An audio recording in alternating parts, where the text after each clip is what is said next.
اعوذ باللہ من الشیطان الرجیم بسم اللہ الرحمن الرحیم فَإِذَا نُفِخَ فِي الصُّورِ فَلَا أَنْصَابَ بَيْنَهُمْ يَوْمَئِذٍ وَلَا يَتَسَاءَلُونَ فَمَنْ ثَقُلَتْ مَوَازِينُهُ فَأُولَئِكَ هُمُ الْمُفْلِحُونَ وَمَنْ خَفَّتْ مَوَازِينُهُ فَأُولَئِكَ الَّذِينَ خَسِرُوا أَنفُسَهُمْ فِي جَهَنَّمَ خَالِدُونَ تَلْفَحُ وُجُوهَهُمُ النَّارُ وَهُمْ فِيهَا كَالِحُونَ۔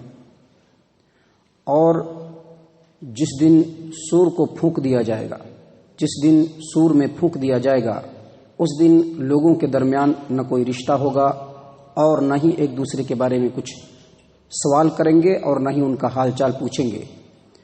پس وہ انسان جس کا نامہ اعمال کا جو ترازو ہوگا وہ بھاری ہو گیا تو وہ کامیاب ہو جائے گا، اور وہ شخص جس کا میزان عمل کا جو ترازو ہوگا وہ ہلکا ہو گیا، وہ شخص گھاٹا پانے والوں میں سے ہوگا اور وہ ہمیشہ جہنم کے اندر ہوں گے۔ ان کے چہروں کو جہنم کی آگ جھلس دے گی اور بالکل ہی وہ بدشکل اور ڈراؤنے ہو جائیں گے۔ معزز سامعین کرام، یہ سورۃ المومنون ہے، سورۃ المومنون سورہ نمبر 23، اور اسی سورت سے ابھی آپ کے سامنے آیت نمبر 101، 102، 103 اور 104 یہ چند آیات تلاوت کی گئی۔ جیسا کہ ترجمے سے آپ نے دیکھا کہ ان آیات کے اندر اللہ تبارک و تعالیٰ نے قیامت کے ہولناک منظر کے بارے میں مختصراً لیکن بڑا ہی کھلے ہوئے انداز میں اللہ نے اس وقت کے حالات کو بیان کیا ہے۔ بہت ہی غور و فکر کی ضرورت ہے، کیونکہ اس سے پہلے کی جو چند آیات آپ کے سامنے پڑھی گئی اس میں اللہ تبارک و تعالیٰ نے بتلایا کہ موت کے وقت کے حالات کو دیکھ کر کے انسان چاہے گا کہ ہم پھر سے دنیا کے اندر چلے جائیں، اور اللہ تبارک و تعالیٰ کی یہ رحمت ہے، اللہ تبارک و تعالیٰ کی یہ شفقت ہے کہ انسان اپنے نفس کی پرستش میں پڑا ہوا ہے، اور اللہ تبارک و تعالیٰ ان آیات کے ذریعے سے بار بار اپنی پرستش کی طرف بلا رہا ہے۔ انسان اپنے نفس کی غلامی کرنا چاہ رہا ہے، لیکن اللہ کہہ رہا ہے کہ نفس کی غلامی نہ کرو بلکہ میری غلامی کرو، کیونکہ یہ سب حالات آنے والے ہیں۔ ابھی یہ 50، 60، 70 برس کی جو دنیا کی زندگی ہے اس کے آنے والے 10 سال کے لیے انسان نہ جانے کتنے جتن کرتا ہے۔ کبھی کبھی راتوں کو جگنا پڑ گیا تو ساری رات جگ جاتا ہے، فجر کو اٹھے نہ اٹھے لیکن دنیا کی زندگی کو بنانے کے لیے 4 بجے صبح میں نیند کھل جاتی ہے اور اس کے بعد فجر کی نماز میں بھی اٹینڈ ہو جاتے ہیں، لیکن دنیا کا کام جس دن نہیں ہوگا اس دن فجر کی نماز بھی نہیں ہوگی۔ تو یہ حالات ہیں ہمارے اس دور کے اور اس وقت کے، لیکن اللہ تبارک و تعالی اس حالات سے ابھی ہم کو دوچار کرنا چاہ رہا ہے، حالات سے ہم کو بتلانا چاہ رہا ہے کہ دیکھو تمہارے ساتھ یہ حالات آنے والے ہیں، تم اس طرح کے حالات سے دوچار ہونے والے ہو، اس طرح کی پوزیشن آنے والی ہے، اس پوزیشن کے لیے تمہیں کیا کرنا ہے سوچ لو۔ اللہ فرماتے ہیں فَإِذَا نُفِخَ فِي الصُّورِ، اس دن کو یاد کرو جب دوسری بار سور میں پھونک دیا جائے گا۔ سور میں پہلی مرتبہ پھونکا جائے گا تو سارے کے سارے جو مخلوقات ہوں گے زمین و آسمان کے اندر سب کے سب مر جائیں گے۔ جب دوسری مرتبہ سور پھونکا جائے گا تو انسان قبروں سے اٹھ کھڑا ہوگا اور میدان محشر کی طرف چل پڑے گا۔ اللہ فرما رہے ہیں فَإِذَا نُفِخَ فِي الصُّورِ، جب سور میں دوسری مرتبہ پھونک دیا جائے گا، یہ وہی وقت ہوگا جب قیامت قائم ہوگی، سارے کے سارے لوگ قیامت کے میدان میں ہوں گے، اور یہ جو ہماری زندگی ہے اور اس میں جو دن اور رات ہے اس کے حساب سے قیامت کا ایک دن 50,000 سالوں کا ہوگا۔ ایک دن، صرف ایک دن 50 برس کی زندگی ہمیں ملتی ہے، 60-70 برس کی زندگی ملتی ہے، پتہ نہیں کیا کیا کرتے ہیں، نہ اللہ تبارک و تعالیٰ کا خیال ہوتا ہے نہ اپنے آنے والی زندگی کا خیال ہوتا ہے، صرف اور صرف غلامی ہے ہماری زندگی کے اندر۔ مختلف قسم کی غلامیاں ہیں جو ہماری زندگی کے اندر جکڑ بندی میں لے لیا ہے ہم لوگوں کو، لیکن ان آیات پر غور کرنے سے ہمیں اپنی زندگی کے حالات کا صحیح اندازہ ہوتا ہے۔ ایک دن جو ہوگا وہ 50,000 سالوں کا ہوگا، اور ان 50,000 سالوں کی زندگی میں جو ایک دن ہوگا 50,000 سالوں کا ایک قیامت کا دن، اس ایک دن میں انسان کو مختلف حالات سے دوچار ہونا پڑے گا، مختلف حالات سے۔ اور اس آیت کریمہ کے اندر جو حالت بتائی جا رہی ہے وہ بالکل ابتدائی حالت، سور پھونکا جائے گا، انسان قبر سے اٹھے گا، میدان محشر کی طرف سب جمع ہو جائیں گے اور انسان کو سارے حالات سمجھ میں آ جائیں گے، ساری جو پردہ ہوگا وہ کھل چکا ہوگا، سارے حالات سمجھ میں آ جائیں گے کہ اب یہاں پر وہی چیز ہے جو ہم سنا کرتے تھے دنیا کے اندر، قرآن کریم کے اندر پڑھا کرتے تھے، غور و فکر کیا کرتے تھے، لیکن دل مانتا تھا لیکن نفس اس کو ماننے کے لیے تیار نہیں ہوتا تھا۔ 50,000 سالوں کا ایک دن ہوگا اسی برابری کا، اور مختلف حالات سے دو چار ہوگا۔ یہ پہلی حالت ہوگی۔ اللہ تبارک و تعالیٰ فرما رہے ہیں فَإِذَا نُفِخَ فِي الصُّورِ فَلَا أَنْسَابَ بَيْنَهُمْ يَوْمَئِذٍ وَلَا يَتَسَاءَلُونَ۔ انسان میدان محشر میں پہنچے گا، سارے حالات سے اس کو خبر ہو جائے گی۔ اس وقت جو اپنے بڑے پیارے لوگ ہوں گے، بیوی ہوں گی، بچے ہوں گے، ماں باپ ہوں گے، رشتے ناتے ہوں گے، سسرال والے ہوں گے، فلاں والے ہوں گے، چلا والے ہوں گے، دنیا میں ان کے لیے ہر چیز کرنے کے لیے تیار ہے، نیکی بھی کرنے کے لیے ان کے لیے تیار ہے اور بدی بھی کرنے کے لیے تیار ہے، اچھائی بھی کرنے کے لیے تیار ہے ان کے لیے اور برائی بھی کرنے کے لیے تیار ہے، توحید بھی کرنے کے لیے تیار ہے ان کے لیے اور شرک بھی کرنے کے لیے تیار ہے، حلال بھی کرنے کے لیے تیار ہے اور حرام بھی کرنے کے لیے تیار ہے، اپنے رشتہ داروں کے لیے، اپنے خاندان والوں کے لیے۔ ہمارا جو اسلام ہے یہ بڑا بائلنسبل ہے، بہت بائلنس ہے اس کے اندر۔ جہاں رشتہ داریوں کو نبھانے کا حکم دیا گیا ہے، وہیں یہ حکم دیا گیا ہے کہ اللہ تبارک و تعالیٰ کے حکم کے مقابلے میں اگر نفس کو کھڑا کرو گے وہی تمہارا معبود ہے، اللہ کے مقابلے میں اگر رشتہ داری کو کھڑا کرو گے وہی تمہارا معبود ہے۔ آج ہمارے ہاں سب کچھ ہو رہا ہے رشتے اور ناتوں کے لیے کہ کہیں فلاں ناراض نہ ہو جائے، ہر کام کر لینے کے لیے تیار ہیں، لیکن قیامت کے میدان میں جب سور پھونکا جائے گا اور انسان میدان محشر میں کھڑا ہوگا تو سامنے دیکھے گا بیوی ہے، بیوی کو دیکھتے ہی حالت خراب، اس سے دور بھاگنے کی کوشش کرے گا۔ جس بیوی کے لیے دنیا میں ہر کچھ کرنے کے لیے تیار تھا، اب قیامت کے میدان میں اس بیوی کو دیکھتے ہی فرار ہونے کی کوشش کرے گا۔ دیکھے گا باپ ہے، دیکھے گا ماں ہے، جس کے لیے دنیا میں جان تک نیچھاور کرنے کے لیے تیار تھا، لیکن ماں کو دیکھتے ہی فرار ہونا شروع ہو جائے گا۔ بھائی کو دیکھے گا، خاندان والوں کو دیکھے گا، قبیلے یا کنبے کو دیکھے گا، سب کو دیکھ کر کے بھاگنے کے لیے تیار ہو جائے گا۔ اللہ قرآن کریم کے اندر سورہ عبس کے اندر فرماتے ہیں یوم یفر المرء من اخیہ وامہ وابیہ وصاحبتہ وبنیہ لکل امرئ منہم یومئذ شأن یغنیہ۔ انسان اس روز اپنے بھائی سے، اپنی بیوی سے، اپنے بیٹے سے اور اپنے تمام رشتے اور ناتوں سے بھاگنے کی کوشش کرے گا۔ کسی کو دوسروں کی پرواہ نہیں۔ دنیا میں بڑی پرواہ ہوتی ہے، پرواہ کیجیے لیکن معروف میں پرواہ کیجیے، ان کی اچھائی میں ان کی پرواہ کیجیے، نیکی میں ان کی پرواہ کیجیے۔ جس توحید کو آپ نے اپنایا ہے اس توحید کے رنگ میں ان کو رنگنے کی کوشش کیجیے، ان کے کفر و شرک میں رنگ جانے کی کوشش مت کیجیے کہ جو کفر و شرک کر رہے ہیں آپ بھی اس میں رنگ جائیے، اس کی کوشش نہ کیجیے، بلکہ اپنے توحید کے رنگ میں رنگنے کی کوشش کیجیے۔ اگر توحید کے رنگ میں رنگتا ہے تو ٹھیک، وگرنہ صرف حسن سلوک تک، باقی مع السلامہ، صرف حسن سلوک تک، باقی مع السلامہ، اس کے آگے نہیں۔ شریعت بہت بیلنسبل ہے۔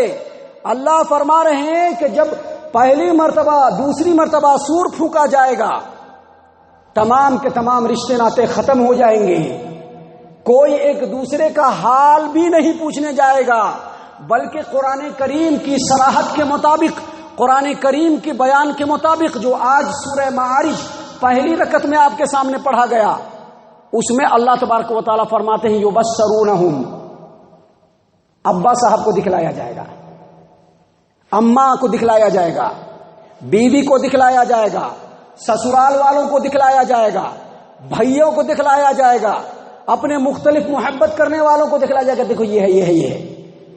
ان لوگوں کو دیکھنے کے بعد انسان کیا سوچے گا؟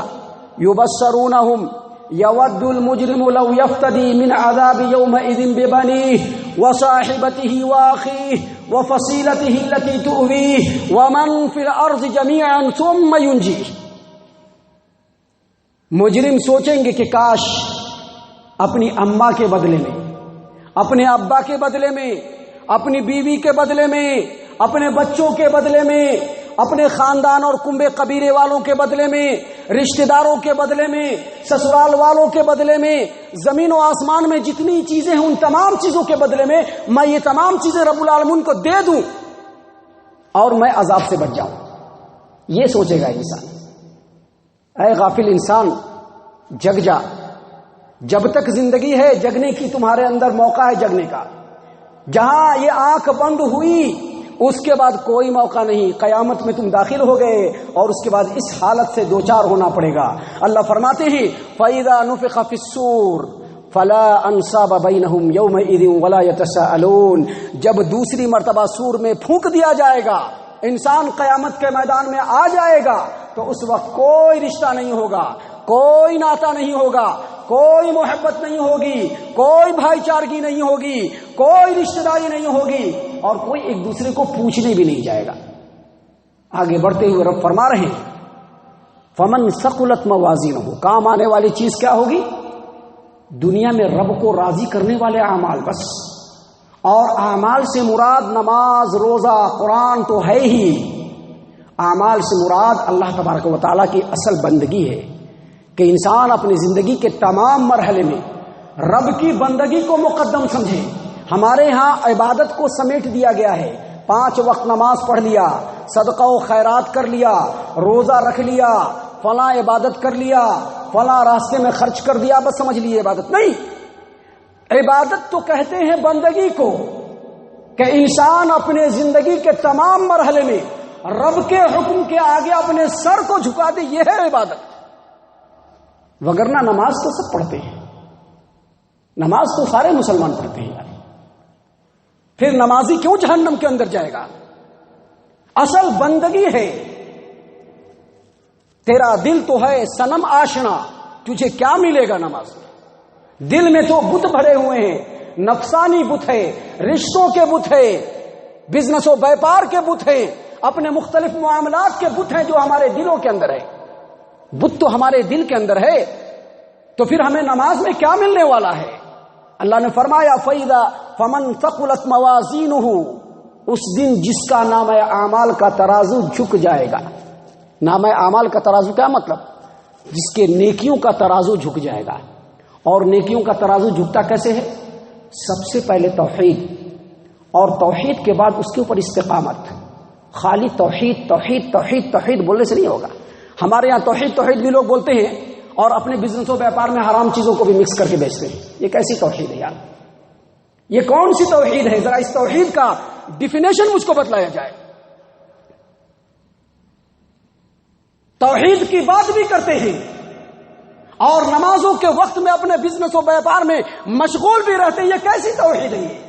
ذرا اس توحید کی ڈیفینیشن مجھ کو بتلائیے، اس توحید کی تعریف مجھ کو دیجیے کہ یہ کون سی توحید ہے. یہ توحید نہیں ہو سکتا ہے.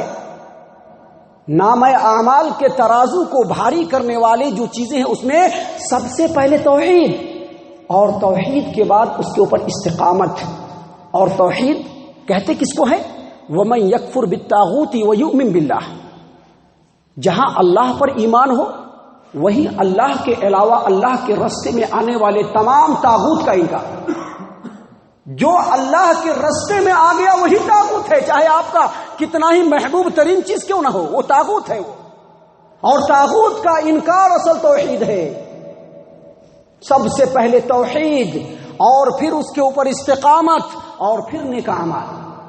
یہ انسان کے ترازو کو جھکا دے گا. اور جس انسان کا نام اعمال کا ترازو جھک جائے گا وہ سمجھ جائے گا کہ میں کامیاب ہو گیا. وہیں پہ وہ ناچنا شروع کر دے گا، نام اعمال کو لے کر کے دوڑنا شروع کر دے گا. ان سے ملے گا، کہے گا دیکھو میرا نام اعمال، میں تو کامیاب ہو گیا. خوشی کا ٹھکانہ نہیں رہے گا، خوشی سے ناچ جائے گا وہ، اور اس کے لیے جنت تیار رہے گی. اللہ فرماتے ہیں ومن ثقلت موازینہ. فمن ثقلت موازینہ، جس کا جو نام اعمال کا ترازو جھک گیا، بھاری ہو گیا، فاولئک هم المفلحون، تو وہ کامیاب ہو گئے. ومن خفت موازینہ، ومن خفت موازینہ، اور جس کے نام اعمال کا جو ترازو برائیوں والا تھا وہ جھک جائے گا، اور نیکیوں کا نام اعمال والا ترازو جو تھا وہ ہلکا ہو جائے گا، اٹھ جائے گا. جیسے دیکھے گا اس کا چہرہ کالا پڑ جائے گا، وہ پریشان ہو جائے گا، کیونکہ اب اس کے آگے کوئی رستہ نہیں ہے. ابھی دنیا میں تو بہت سارے آپشن ہیں. ایک انسان اس چیز میں اگر ناکام ہوا تو دوسرا آپشن ہے، ادھر ناکام ہوا تو تیسرا آپشن ہے. اللہ نے آپشن رکھا ہے دنیا کے اندر، لیکن قیامت کے دن کوئی آپشن نہیں ہوگا. برائیوں والا ترازو جب جھک جائے گا نیکیوں والا ترازو جب ہلکا ہو جائے گا، مجرم اس کو دیکھے گا اور دیکھتے ہی اس کی گھگی بن جائے گی، اس کا چہرہ کالا پڑ جائے گا، مارے افسوس اور غم کے وہیں پر زمین میں گڑا چلا جائے گا، اور وہیں پر وہ سمجھے گا کہ میں ناکام و نامراد ہو گیا۔ ناکام و نامراد کیسے ہوگا؟ ایمان بھی رکھا ہوگا رب پر، توحید کا بھی اقرار کیا ہوگا، لیکن اس کے ساتھ ساتھ شرک بھی کیا ہوگا، شرک بھی کیا ہوگا اس نے۔ ہمارے ہاں شرک کو بس یہی سمجھا جاتا ہے کہ غیر اللہ کو صرف پکار لینا شرک نہیں، اللہ کے حکم کے مقابلے میں چاہے کسی کو بھی سامنے لایا جائے وہ شرک ہے، اپنے نفس کو بھی اگر سامنے لایا جائے وہ شرک ہے۔ اللہ نے قرآن مجید کے اندر ببانگ دوہل فرما دیا ہے، افرأیت من اتخذ الہہ ہواہ، کیا آپ نے اس آدمی کو نہیں دیکھا جس نے اللہ کے مقابلے میں اپنے نفس کو اپنا معبود بنا لیا؟ نیک عمل بھی انجام دیا ہوگا اور اپنے نیک عمل میں شرک کو بھی اس نے مکس کیا ہوگا۔ یہی ہے خسارہ، یہی ہے گھاٹا کہ وہ نیک اعمال بھی اس کو کام نہیں آنے والا ہے۔ اللہ فرماتے ہیں فمن ثقلت موازینہ فاولئک هم المفلحون، جس کے میزان عمل کا ترازو بھاری ہو جائے گا وہ کامیاب ہے، اور جس کے میزان عمل کا ترازو ہلکا ہو جائے گا یہی لوگ اپنے آپ کو خسارہ میں ڈالنے والے ہیں، اور یہی لوگ ہمیشہ جہنم میں رہیں گے۔